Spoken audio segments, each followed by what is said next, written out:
예, 안녕하세요. 황성걸입니다. 저희 앞에 발표하신 내용에 이제 케이스 스터디라고 보시면 될 것 같습니다.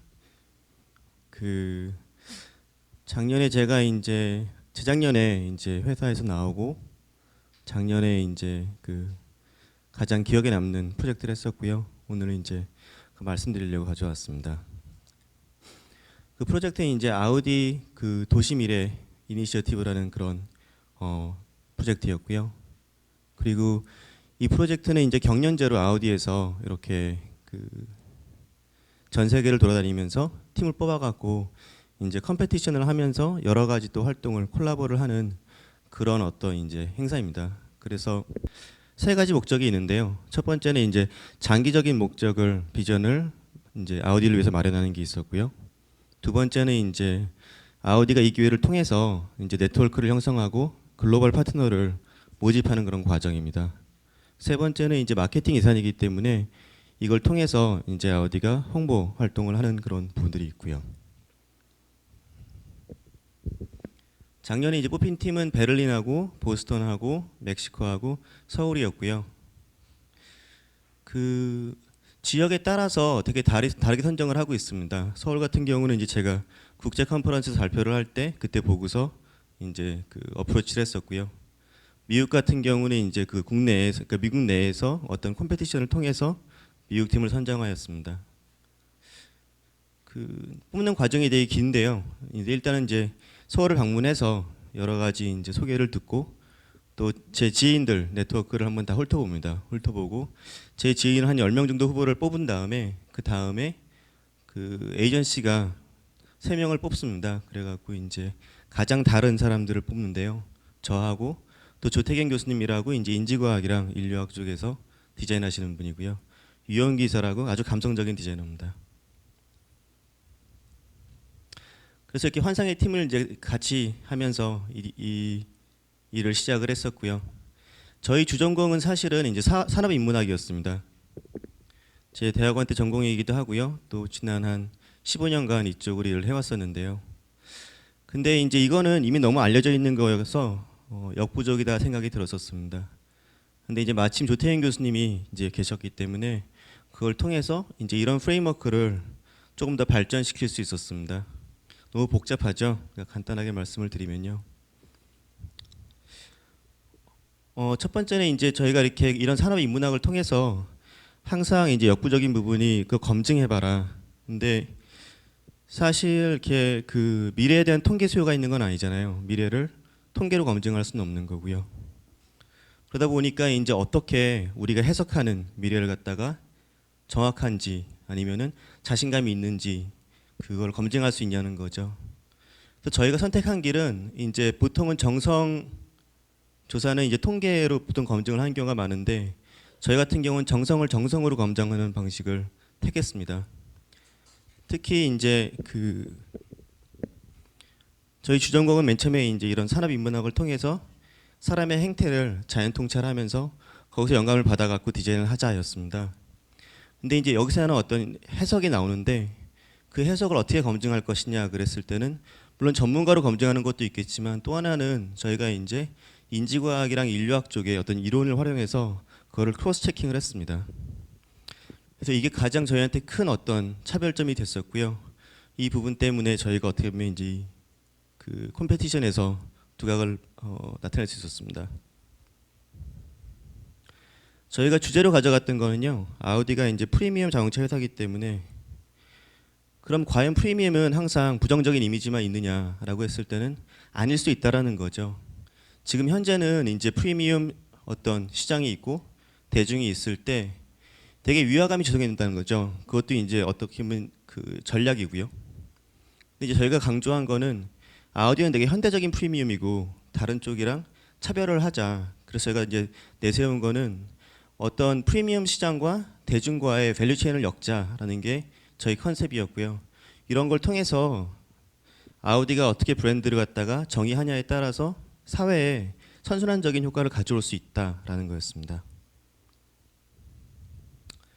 또 하나는 이제 자동차라고 하면은 특히 이제 유럽이나 미국 같은 경우는 그냥 A에서 B로 가는 그런 어떤 비에클이다라고 얘기를 하는데 되게 당연한 거지만은 그쪽에서는 잘 안, 이제 보통 이제 개방을 안 하는 그런 내용인데 저희는 이제 오히려 그런 어떤 물리적인 요인보다는 사회적인, 문화적인, 그 다음에 인식적인, 인지적인 그런 차원에 집중을 하겠다라는 게 저희 연구의 차별점이었습니다. 사실 이제 이게 20분 발표이기 때문에 제가 모든 디테일을 얘기하기는 너무 길 것 같고요. 이 행사를 하면서 이제 제가 또 느꼈던 부분들을 한 5가지 정리했습니다.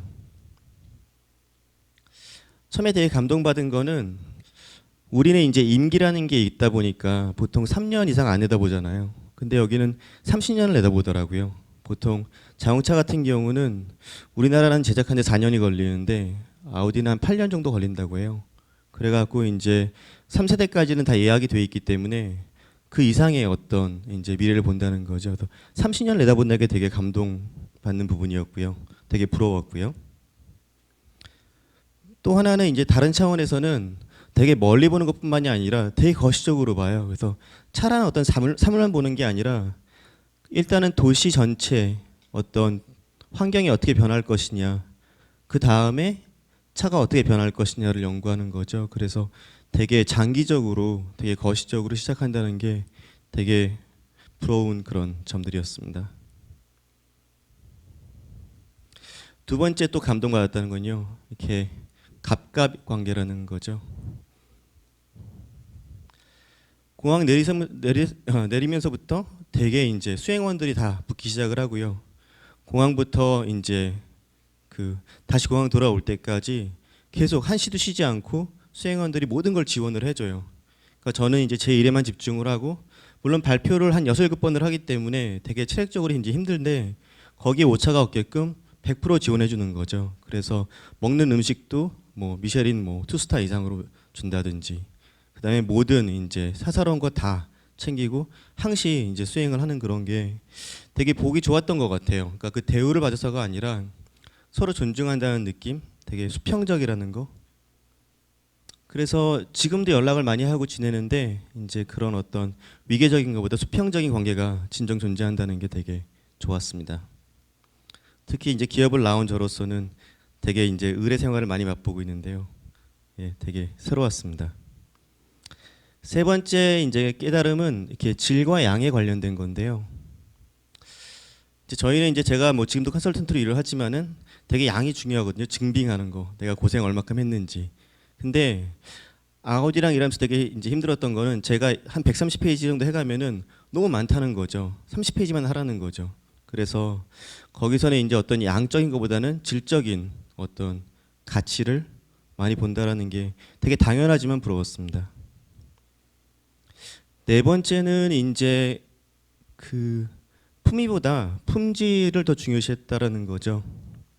예를 들면 저희가 아까 앞서서 보여드렸던 그 화려한 렌더링보다는 이런 그림들을 너무 사랑하는 거예요. 이런 게 이제 이야기가 있고 여기 되게 간단하고 중요한 메시지가 있다. 그래서 의외로 이렇게 간단한 일러스트레이션 같은 게 저희가 공들인 어떤 렌더링보다 훨씬 더 잘 수용이 되는데 그들은 딱 하나예요. 내용이 있다라는 거죠. 그래서 저희가 반반 섞길 잘했지만은 거꾸로 이런 일러스트레이션이 훨씬 더 이제 언론을 많이 탔다라는 게 재밌었습니다. 그래서 이제 이런 내용들은 저희가 자동차 안에서 나중에 이제 스마트 클래스가 나올 것이다. 무인 자동차가 있으면은 차끼리 충돌하는 일은 많이 이제 그렇게 줄일 수 있고 확률적으로 그러면서 어떤 이제 프라이버시 필름이랑 그 다음에 이제 뭐 투명 디스플레이, 강화 유리 이런 걸 라미네이션을 해갖고 여러 가지 마스킹을 제한할 수 있다. 모드에 따라서 이렇게 뭐 사파리 모드도 있고 몰래 숨어보는 모드도 있고 사랑 모드도 있고 이런 식으로 이렇게 다양한 모드를 줄 수 있다라는 얘기를 했던 건데 뭐 두 번째는 이제 저희가 뭐 이렇게 자동차 안에서 이제 내추럴 브리즈 그러니까 이렇게 자연풍이 되게 중요하다. 근데 그런 걸 어떻게 구현할 수 있고 자연풍이란 건 어떻게 형성되느냐 이런 걸 이제 제안했던 건데 그런 내용이 있었습니다.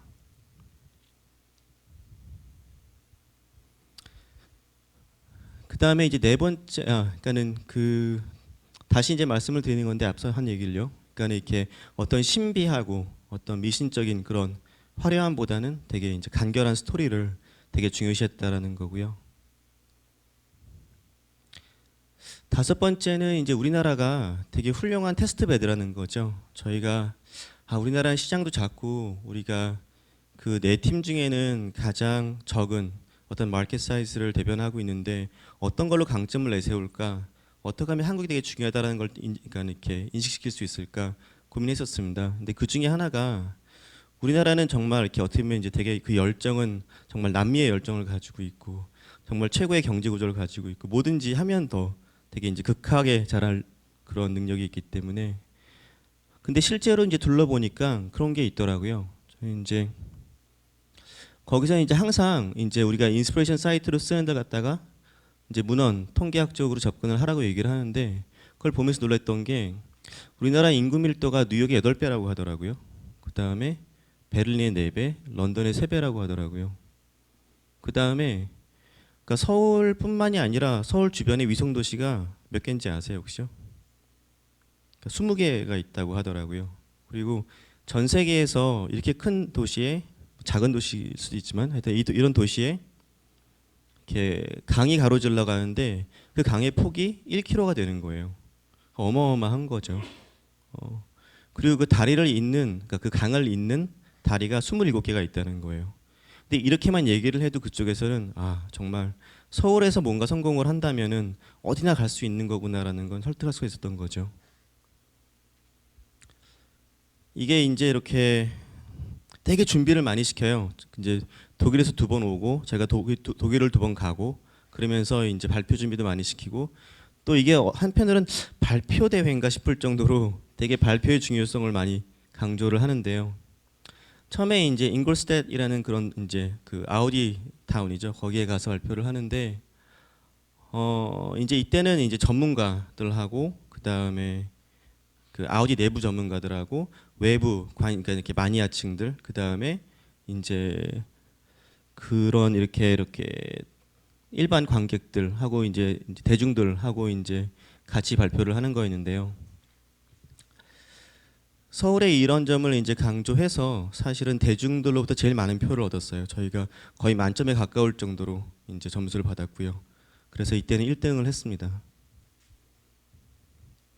근데 이제 저희가 베를린 장벽 25주년이어 갖고 발표 장소를 옮겼어요. 옮겨갖고 베를린 쪽으로 갔는데 그때 이제 정치인들이 집합하는 날이라고 하더라고요. 그래서 정치인하고 기자들한테 이제 발표하는 날이었는데 저희가 비공식적으로는 이제 베를린하고 저희가 가장 이제 이렇게 우승 후보로 알려져 있었는데 문제는 관중이 바뀌었다는 거죠. 그래갖고 사실은 그때 이제 회사에서는 오히려 이제 자동차를 갖다가 더 셀러브레이션 하기보다는 오히려 이제 그 도시를 구하자 쪽으로 많이 옮겨가고 어젠다가 바뀌면서 이제 멕시코가 1등을 하게 됐습니다.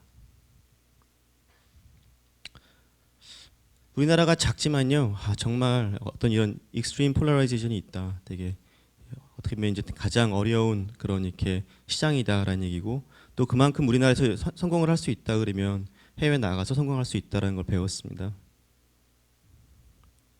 그래서 저한테는 가장 기억에 남는 경험이었습니다. 예, 감사합니다.